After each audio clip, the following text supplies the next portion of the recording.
ब्रज में एक बहुत प्रसिद्ध भक्ता हुई आनंदी बाई, उनने श्री जी को अपनी बहू बना लियो।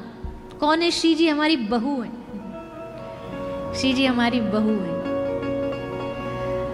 तो श्री जी हमारी बहू है, तो अब बहू को क्या करती, जो बढ़िया कोई महिला बढ़िया साड़ी पहने दिखे ना, आहा हा हमारी बहू पे बड़ी जचेगी है।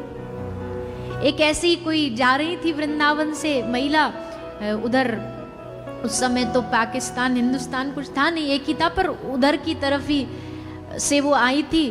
तो बोला ये साड़ी कहाँ से ली तुमने? तो बोली हमने फलानी वो जगह से ली। तो बस मन में बिठा लिया कि हमारी बहू रानी को हम यही साड़ी पहनाएंगे। वृंदावन से इतनी दूर यात्रा करके गई, इतनी दूर यात्रा करके गई, वहां से साड़ी लेकर के आई अपनी बहू रानी के लिए, आनंदी बाई। सब भाव होना चाहिए।